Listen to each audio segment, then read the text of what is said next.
Faithful, what's good? You know who it is. It's your boy, Jay in the Bay. I'm excited to see the red and gold back on the field for week 2, going up against the New York Jets in Jersey. This should be a good game. I think this is the game that will get the Niners back on track from a disappointing week 1 loss. And I'm excited to see Frank Gore go up against the Niners. I hope he has, a few good carries, but obviously I want the Niners to win. But let's get into that week 2 prediction. 49ers at Jets. Faithful. The Jets lost their first game of the year last week against a division opponent in the Buffalo Bills. Bills are a pretty good team, and we're actually going to play them later in the year. But going back to the Jets under Adam Gase's tenure, they've been an average team statistic-wise as far as their run defense and pass defense. They've been in the middle of the pack. I think they rank 16 and 17 respectively in those areas. And I feel like the Niners should be able to exploit that through the Niners running game and the passing game. Also, the Jets are missing key starters on defense, specifically C.J. Mosley. Avery Williamson, middle linebacker, he may play, but we'll see. He's questionable. And it will be exciting to see, though, Quinnen Williams. He was a number 3 overall pick, defensive tackle, go up against the Niners offensive line.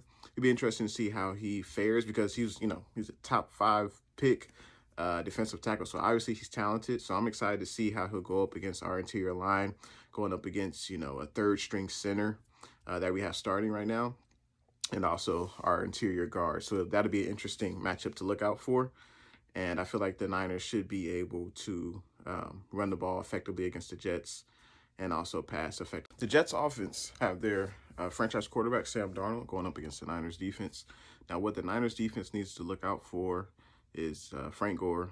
He will be starting because Le'Veon Bell will be out for the next 2 weeks, I believe, due to a hamstring injury. So we definitely need to, shut down Frank Gore. Can't let him get going. Also, Jamison Crowder, he does have a hamstring injury, so he is questionable to play. So we'll see. Even if he does play, we'll see how effective he'll be. But also look out for the tight end for the Jets. His last name's Herndon. He's pretty good. He had about 6 catches last week. He definitely seems like a security blanket for Sam Darnold, so we definitely have to watch out for him. Perryman, the wide receiver, he's very fast. So I believe our secondary will be challenged by him, by his speed. So maybe Salah can whip up some coverages that'll help, contain him, maybe doubling him with the safety over the top of a corner. Because the Jets, they don't have that many weapons on offense. So I believe we can key on Perryman and Herndon and make sure they don't go off. The Jets offensive line going up against the Niners D-line, this is where I feel the game will be won and lost. I feel like the Niners, we definitely do have an advantage on the defensive line. And I'm excited to see the Jets rookie offensive tackle, Mekhi Becton. He's going up against Nick Bosa. So that should be an exciting matchup. It'll be interesting to see how the rookie fares against Nick Bosa. I feel like Nick Bosa should get a few sacks.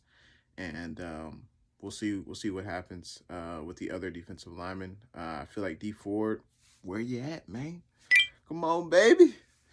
D Ford, I believe he didn't practice yesterday. So who knows if he's even going to play, or if he does play, how effective will be. Eric Armstead, where you at? You got that big contract, and we got rid of DeForest Buckner, so we can keep you. So where you at? I expect the defensive line to eat. Kinlaw and Solomon Thomas. I'm expecting big things out of the D-line. I feel like we got a huge advantage over the Jets offensive line. And I can't wait to see them eat. Get pressure on Darnold, sack him. Let's get back to 49er football, baby. 49ers secondary, I believe, will definitely be challenged this week. I feel like even if Jamison Crowder doesn't play, because, Emmanuel Mosley is a projected starter, and Richard Sherman is out. He's on IR for the next 3 weeks. But I'm not sure if Jason Verrett's going to play. He's got the hamstring injury. Even if he does play, I'm not expecting much. Excuse me. Akello Witherspoon, he's in the concussion protocol. I'm not sure if he's going to play. So the Niners signed 3 practice squad players that play the cornerback position. So I feel like, They don't know the system. They're going to be, their first downs in the NFL. I'm sure nerves are going to be there. So I feel like we'll be challenged regardless if Jamison Crowder plays or not, because, we got new guys in the secondary. So hopefully, Jaquaski Tart, Jimmy Ward, will help those guys around, tell them where to line up, and just be that big brother to them, pretty much how Richard Sherman is when he's on the field, show that veteran leadership. Also, the linebackers, Warner, Alexander, Greenlaw, I feel like they'll be pretty good. They're going to have to shut down Herndon and not let him get that many catches. And I feel like the Niners defense should do pretty well. I don't think we should give up that many points against the Jets at all. The 49ers offense, I feel like we should have a good game. We should get back to playing 49er football. Jared McKinnon had a good game last week, and I feel like that'll continue. Raheem Mostert had about 15 carries. So I think that's good for him. I don't think you want to give him more than that. I mean, it is a long season. He's not used to carrying the ball that much. But I want to see all three backs. I want to see McKinnon, Mostert, and Coleman all eat on Sunday against the Jets. And also want to see, I want to see the wide receivers make plays outside the numbers. And also want to see Jimmy G throw to the outside numbers. I want to see what Mohamed Sanu does. Pettis, I'm still looking out for you, baby. I didn't give up on you, Pettis. Pettis, you got every opportunity to play well in this offense due to many injuries.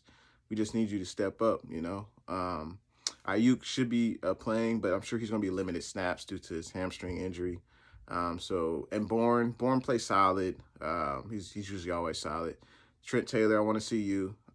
Jordan Reed, he had 2 catches last week, so I want to see more production from him. And George Kittle, he's not practicing. Enjoy my Kittle rant. I know he's not playing, if he does play, the enjoy first it. half will probably be effective. Maybe he'll get a few targets, and then the second half, I don't think he'll be much effective. But honestly, if it was my decision, George Kittle wouldn't play. You're not practicing all week. If we can't beat the Jets without George Kittle, then we got bigger problems, right? Come on, faithful. So I wish George Kittle wouldn't play. Obviously, I want to see him out there, but I think for the Niners' best interest and Kittle's best interest, he shouldn't play. If you can't practice all week, this isn't the Super Bowl we're playing. We're only playing week 2 against the Jets. And it doesn't matter. Week 2 against any opponent on the type of injury that Kittle has, I don't think he should play at all. So it's not the team or whatever. It's just the timing. If this was the Super Bowl, then yeah, he should play. But this is just week 2. I think Kittle should sit out. And I want to see the offensive line create holes for the running game. And I believe things I want to see the Niners offense do. We have to be able to convert on third downs. Last week was terrible. It was 2 for 11. You're not going to win any game like that. And the way we convert on third downs is you got to be able to get positive yardage on first and second downs. So that way we're not in 3rd and 8, 3rd and 9, 3rd and 10 on third downs. Then, the defense already knows, they're going to pass the ball and they can, target Jimmy's first and second read. And usually by then, Jimmy either has to throw the ball away or run. That's one thing. We got to convert on third downs. We got to convert in the red zone. Last week, we were only 1 for 4. So I'm expecting better results. Time of possession. We actually did a pretty good job time of possession last week against the Cardinals. The Cardinals had 31 minutes of time of possession. We had 28. But I want to see that. I want to see us win the time of possession battle. So we need to control the game. The way you control the game, faithful, is with the running game. We got to get positive yardage on first and second down. And we got to control the game. And continue to convert on third downs to keep the drive going. The defense is on the field less, and the offense keeps, churning them yards, keep moving them chains. So that's what I expect to see from the 49ers offense. And I feel like we should win this game. And I feel like we'll win this game 27-13 up in Jersey. And faithful, let me know what you think. Let a brother know in the comments. What do you think the score of the game will be? Go ahead, leave it in the comments. Once again, this has been another Jay and the Bay production. And I see you guys in the post game. And hopefully it will be a victorious post game. That's what I'm expecting. We should beat the Jets. We're clearly better talented. But the Jets get paid just like we do. Just like every other NFL player do. So we can't, if the Niners come on the field and just expect the Jets to just bow down to them, that's not going to happen. The Jets, Got embarrassed last week against the Bills.